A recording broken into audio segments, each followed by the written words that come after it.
Hello everyone, welcome to the channel go to success. और आज हम करेंगे DET+B पीजीटी में जो पार्ट ए क्वेश्चन पेपर हुआ था, लास्ट टाइम ऑनलाइन एग्ज़ाम हुआ था, उसी का पार्ट ए का जनरल अवेयरनेस।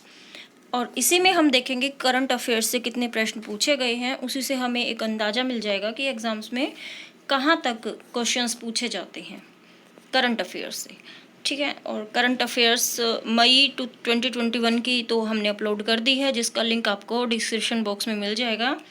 तो स्टार्ट करते हैं। क्वेश्चन 1, लॉर्ड डलहौजी ने भारत में व्यापकता का सिद्धांत या हड़प नीति को लागू किया था। इस नीति का प्रयोग किस लिए किया गया था? तो इसका प्रयोग हड़प नीति, जैसे आपको नाम से ही पता चल रहा है, हड़पने की नीति, यानी कि किसी चीज़ को आप हड़प रहे हो, अपने अंडर में ले रहे हो, है ना। तो ये उन राज्यों को हड़पने के लिए जिन शासकों की बिना किसी प्राकृतिक उत्तराधिकारी के मृत्यु हो गई है, यानी कि कोई उत्तराधिकारी नहीं है और उस राज्य के शासक की मृत्यु हो गई है, तो उनको क्या किया, लॉर्ड डलहौजी ने अपने अंडर में ले लिया, उस पर उसका अपना शासन स्थापित हो गया। प्रश्न 2, भारतीय संविधान की संघ सूची, राज्य सूची और समवर्ती सूची प्रदान करती है 7वीं अनुसूची। यानी ये जो तीनों बातें यहाँ पर, तीनों सूचियों का जो ब्यौरा दिया गया है वो किस में दिया गया है?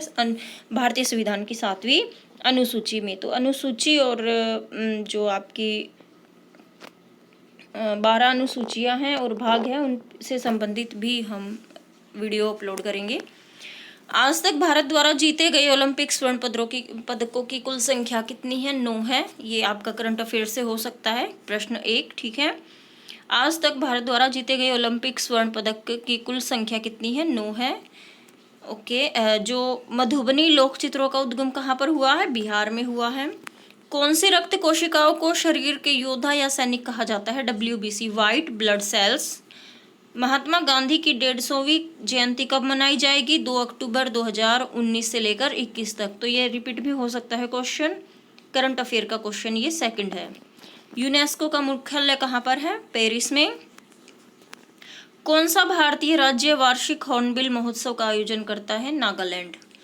हॉर्नबिल महोत्सव का जो आयोजन है वो नागालैंड करता है। हल्दी घाटी के युद्ध में कौन सा मुगल सम्राट लड़ा था? तो हल्दी घाटी का जो युद्ध हुआ था उसमें अकबर लड़े थे। भारत में औद्योगिक लाइसेंसिंग नीति कब समाप्त हुई थी? 1991 में। पुरुषों के ICC अंडर 19 क्रिकेट विश्व कप का 2018 संस्करण कहाँ किया गया था? न्यूजीलैंड में। तो ये आपका तीसरा प्रश्न है करंट अफेयर से। जो एग्जाम हुआ था ये 2018 का है। PGT हिंदी का एग्जाम है, जिसका GK पाठ हम कर रहे हैं। सकल घरेलू उत्पाद में दूरसंचार क्षेत्रों के योगदान के लिए राष्ट्रीय डिजिटल संचार नीति 2018 द्वारा निर्धारित लक्ष्य क्या है? 8% लक्ष्य लेकर चले हैं कि दूरसंचार केंद्रों से जो योगदान होगा, दूरसंचार के क्षेत्र से जो GDP में योगदान रहेगा वो 8% तक माना गया है, लक्ष्य लेकर चले हैं। तो ये भी आपका करंट अफेयर का माना जाएगा। 2018 में एग्जाम था, 18 से ही ये प्रश्न उठाया गया है। कोटा शहर किस नदी के किनारे स्थित है? तो कोटा शहर चंबल नदी के किनारे स्थित है। और कहाँ पर? राजस्थान में। निम्नलिखित में से कौन सा पर्वतीय स्टेशन लोकप्रिय रूप से पहाड़ियों की रानी के रूप में जाना जाता है? तो पहाड़ियों की रानी किसे कहा जाता है? मसूरी को।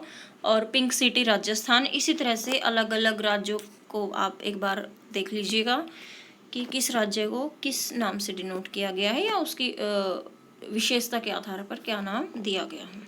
जुलाई 2016 में यूनेस्को की विश्व धरोहर स्थल सूची में निम्नलिखित में से कौन सा विरासत स्थल जोड़ा गया था? ये नालंदा विश्वविद्यालय जोड़ा गया था, जो कि बिहार का पुराना विश्वविद्यालय रहा है। भारतीय संविधान के निम्नलिखित में से कौन से अनुच्छेद में वित्तीय आपातकाल के लिए प्रावधान है? अनुच्छेद 360 में। किसके लिए? वित्तीय आपातकाल के लिए। भारतीय संविधान द्वारा प्रदान किए गए मौलिक अधिकारों के अनुसार राज्य द्वारा कितने वर्ष की आयु के सभी बच्चों को निःशुल्क और अनिवार्य शिक्षा? ये आपका 6 से 14 वर्ष की आयु। भारतीय रिजर्व बैंक को किस वर्ष राष्ट्रीयकृत किया गया था? 1949 में। 1857 के विद्रोह के दौरान गवर्नर जनरल कौन थे? लॉर्ड कैनिंग थी। ठीक है, 1857। ये मोस्ट एंड मोस्ट इम्पोर्टेंट है जीके पार्ट, चाहे आप एसएसटी, टीजीटी एसएसटी या पीजीटी एसएसटी या फिर नॉर्मल एग्जाम्स के लिए प्रिपरेशन कर रहे हैं तो 1857 का जो संग्राम है, विद्रोह है, वहाँ वो काफ़ी महत्वपूर्ण टॉपिक रहा है, विषय रहा है एग्जाम्स के पॉइंट ऑफ व्यू से। ये अपना नेक्स्ट और लास्ट प्रश्न, PM 2.5 स्तर के कणों के मामले में विश्व के 20 सबसे प्रदूषित शहरों की सूची में कितने भारतीय शहरों को रखा गया? 14 शहरों को। भारत के वो 14 शहर सबसे अधिक प्रदूषित माने गए जो कि विश्व के 20 सबसे प्रदूषित शहरों में आते हैं। तो ये थे आज के 20 क्वेश्चंस जीके से जो पहले पूछे गए हैं। हो सकता है आगे भी इनमें से कुछ प्रश्न पूछे जाएं।